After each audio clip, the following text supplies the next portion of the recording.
ships cannot be built without craftsmen. Craftsmen cannot work if they're being burgled and harassed wherever they cross the city. We aid my son in his task and make the port city more safe for my workers and for their families. Defeat Brigand toughs on the western side of Pelargir, King's Gondor. Okay, let's make our way. Let's get on our elk. I do want to put a lock on some of these items because I would like to hold on to them, and I'm going to chuck that just up there. I can't use it, obviously, just yet. One thing I'm a little bit concerned with, ever so slightly, is we are on chapter 2.4. There are 7 chapters, as we said. I am a little bit concerned that this is already expecting us to be 141. Not necessarily expecting us to be 141, but we're like, you know, a fifth of the way there. I'm really worried we're going to get level blocked. I guess true. Yeah, you'd have chapter 1. So there's a little bit more where we weren't gaining experience.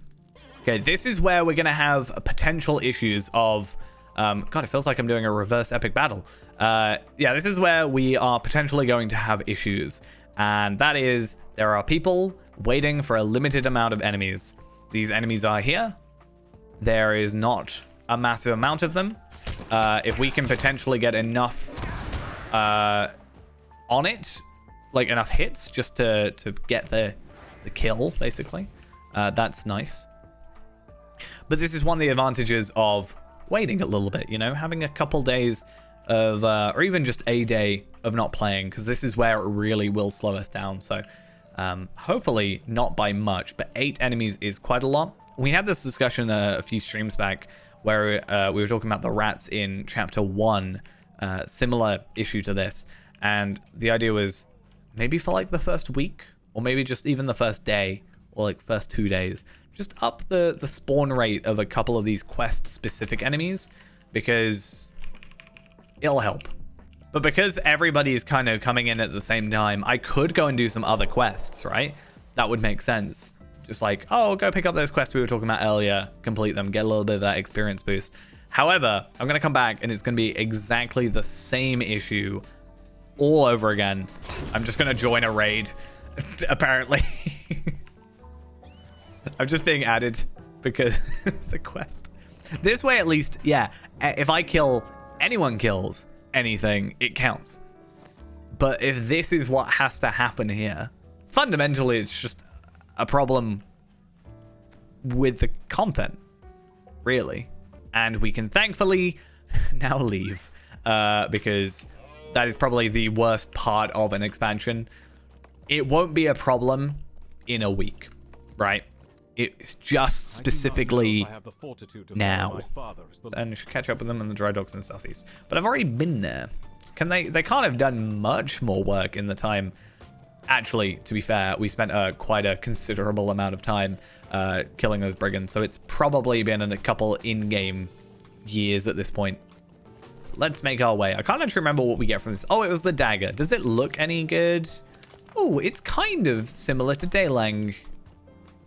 Actually, I quite like that. I will still have Daylang as my cosmetic, but I actually could see that being a very nice cosmetic for my burglar. I can definitely see myself putting that to use. I did say already, I think, that Umbar's like theme I very much like, and cosmetic-wise, like armor-wise, I think it's pretty damn good as well. If not as quickly as does the situation in Umbar, maybe we should go to Umbar and like stop it. Idea. Anyway, let's go pick up that one. Whether or not we use it, we have a level to decide also. Let's accept the invitation of the Dwarves. We will visit them in the White Mountains to negotiate fair trade between their people and my kingdom. We need true-hearted allies in the days to come, and Gondor Stonework could use the attention of such of these Dwarves. But what does my queen say to this proposal? Okay, so where are we headed to then? All the way up there. That is a little bit of a trek. And to a location we actually haven't discovered yet. That's kind of to be expected. The Dwarves of Temamir stand guard at the entrance. Let's get the Stable Master, the most important person at any group or any area. And let us talk. Gimli is here. We will do what custom and tradition demand. Okay, let us find some of the wild game that can be found in this valley, and may the Temamir enjoy what bounty we can bring them. I trust the game animals in this vale are plentiful. Good. Okay, so 6 enemies. I think they're going to be a little bit better spread out compared to those brigands that we had to defeat. And maybe a few less people have gotten to this point yet. So that'll be a good thing to look at. Yeah, there's a lot more spread out. Just generally, I think we're a little bit better off there. One thing I do want to have a look at when we can find one, I know there's one in Pelargir, but I don't know if that's going to be the final one, is reputation vendors. I would be really curious if there's any other rep, and also what other travel skills we're looking at getting, because I like me some travel skills, and I'd like me some travel skills. Right now, I'm only doing the book. That's my kind of priority for the minute. One thing that I am worried is going to happen doing the book is I'm going to get under-leveled, so hopefully that doesn't happen. And then if that does happen, we'll go and do some other content. But what I'll most likely do is do the book now and then go back and do sort of section by section. That's kind of what I did for Gundabad, is I did the epic and then I did each quest or zone by zone, completing everything. I think I get easily distracted with not doing epic, so I will kind of not really follow as well as I could. So if I mostly prioritize the epic quest to start with, I'm sort of gonna at least understand it or like follow along a lot better, which is kind of a good thing in my opinion. You'll have to wait a little bit longer. Wait until you say, okay, am I just gonna have to wait 30 seconds? Could you not just like slowly walk me through? Be like, you know what? We'll get there. Just like maybe we gotta walk a little slower. I'm sorry, my friend, but this endless waiting is intended as an insult. You cannot see it. Did they not invite the King of Gondor to visit them? Or do they do so in order to slight you in this fashion? No Longbeard would stand for it, and I think the King of Gondor would have more demands upon his time that would allow him to waste such a time as this. Okay, and then we gotta wait again. Maybe that's why so many people are here. Because we're all waiting to be let in. And then an hour passes, and you're like, I'm just gonna go do something else. You know? Okay, so we get a piece of armor, boots. Again, I think for the minute, while it's uncommon gear, we're not really going to go for it. I think once we get to rares and potentially a rares plus an essence, then we might end up getting ourselves swapping. I hope you will explore the beautiful corridors and meet with my folk. So the things I just did, you want me to do again? Sure. Let's go do that. And we got this dude. Curious, you feel a strange sensation of dread as you approach the door. Well, that's fun. You have a vague sense of anxiety. That's like my life right there. I asked you to wander somewhere else. There's nothing for you here. I am really curious what's going on there. I'm really worried there's some like weird hypnosis-y thing going on. He's like, oh, just leave us to talk one-on-one. But I feel better. Like, you know, I feel like he's better than that. During the discussion, something revealed itself to me. Okay. Hamisar spoke to me of a group arising in Umbar across the Bay of Belthus. He called themselves the Kindred of something. What was it? We already knew about the Kindred of the Coins, right? Or are we just saying it to make him talk? Yeah, he's at the beginning of the chapter 2, we were talking about the Kindred of the Coins. Like, he reminded me of what they were called. So he definitely knows. So I don't know what his play is here. Or there's some weird continuity thing going on. But we definitely know about them. Because kind of dealt with slightly with some of them. A room will be provided for you on the eastern side of the fortress. I trust your companions will take their rest in comfort. I am really concerned we're going to get kidnapped. I feel like we're going to go to sleep and we're going to end up in Umbar. Oh, I have to...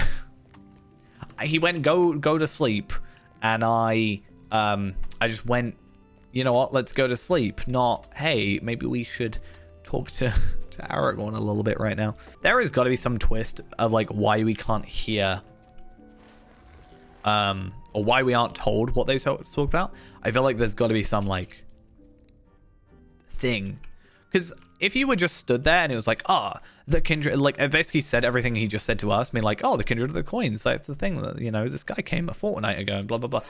I don't think it would matter too much, but there's something that we're being, like, we're not hearing, I feel like. There was something afoot when he made us wait so long on the doorstep. I think that someone from the Kindred of the Coins was here and they had to get out. Do you think it has something to do with the unpleasant sensation of dread we felt by that door? Yeah, maybe they're in there. That's not that far away. Do you really think Commissar is lying to the king? Yes, Would he 100%. risk such a dangerous deception? Totally. As you approach the suspicious door, a nearby dwarf sees to attract your attention. What up?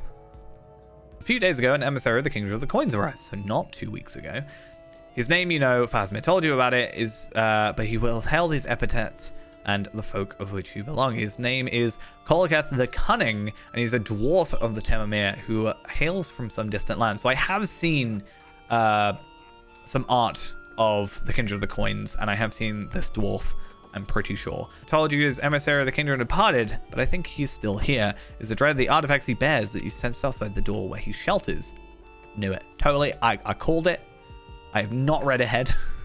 Kind of as we expected, you know. Some sort of, you know, item that causes dread, something causing him to change his attitude, whether or not it be voluntarily or not. So that'll be interesting to see where that goes to. He's handed you a parchment on which Kavar has sketched a portrait. It's going to be the most perfect looking thing. Yeah, I told you, I'm not gonna lie, you're good at your job, and he's got a very good, I like his aesthetic. If I had a dwarf, I want him to look like that. We should probably alternate sleep, but it looks like we're just here now, so that's fine. I'm calling it now door. Just saying. I mean, it's not. It might be. Doesn't look like it on the map, but that looks like a door. Like, there's a seam there. That could be a door. We've seen weirder. The Longbeard Gangur Farwend is no longer welcome within these walls, but is different for you and your companions. You, of course, are welcome to return at any time should you wish to discuss the continued relationship of our folk. But remember what I said, beware of the snakes in the grass, for they are more likely to strike when you expect it not. Okay, well, he was trying to leave anyway. I don't fully believe he made it out alive. Just saying. We shall rejoin the rest of our traveling party at the Hall of Ost Anglebed in the southwest. I really want to see in this doorway. I mean, we'll probably end up making our way there somehow, but I really, really am curious. Anyway, bit of a trek. Hopefully we can swift travel from here to Ost Anglebed. Whether or not we have Ost Anglebed as a swift travel, I think we do, because we had the whole, like, one of the things I actually really enjoyed about the chapter 1 is like the choice thing. I like when it gives you a choice and actually kind of changes things, because sometimes it feels like just A to B to C to D. But being able to choose like, oh, I want to hand out these flyers, or I'm just going to burn them and say I did it, you know. What might I do? Or like you can choose the really good weapons and then, or not, and you can choose the bad weapons. And I really do hope that like those choices affect the outcome of stuff later. Like, if you gave out the flyers, maybe they have more people. Or if you gave out the, you know, gave them the good weapons, they are stronger and like win a fight compared to losing a fight or something. I think that'd be really interesting. Anyway, Ost Anglebed. Let's go. And yeah, let's see if that does actually change anything. I think I gave out like one flyer potentially. Or I might have just like burnt them straight away. And I gave them the bad weapons. And there was something else I gave them that was like the bad choice, basically. It's like, oh, well, sorry. This is like the best I can do. My bad.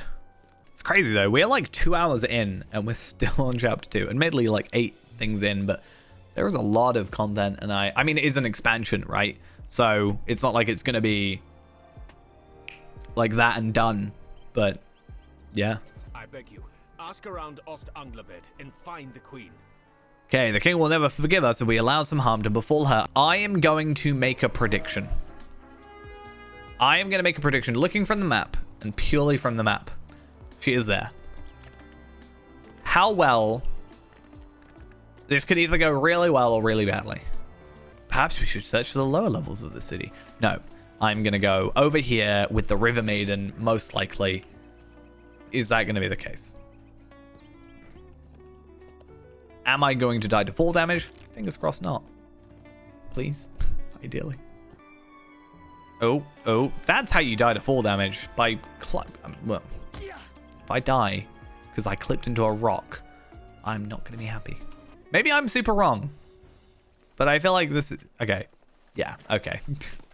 Maybe I just skipped a load of, like, funny, witty dialogue. And I'm sorry to people who wrote that dialogue, but...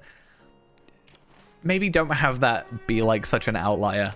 There were things to be said in private, and I felt certain I could return from before Aarith finished her chattering. I saw her from afar, and it seemed to be only recently begun. Even such a distance, I believe she might become rather enamored of the groom whom keeps the horses. Okay, interesting.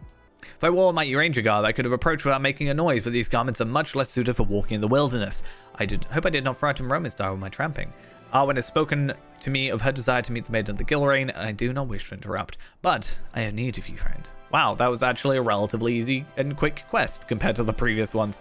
I wonder if that's the end of this this bit. I have sent the rest of the traveling party onto Linhere with instructions to aid the people there. Chokebar to make a list of notable tasks, meet up with him in Linhere, and learn the content of his catalogue of things that needs doing. Afterwards, here's to guide the company through Dorn Ernil and into the Ringlow Vale. Arwen and I will meet up with you there, or in Lamadon if we meet with delays. We're about halfway through our level at the moment, so if we were to add on chapter 1, I do think we would have leveled up by now. I can't remember exactly how many chapters were in that, or how many, quests specifically were in chapter 1, but, I think there's a little bit more fighting the enemies going on with that. Okay, we are now moving into new territory. Pretty sure this part of Linhere was previously blocked off, so... all new area. Ready to explore.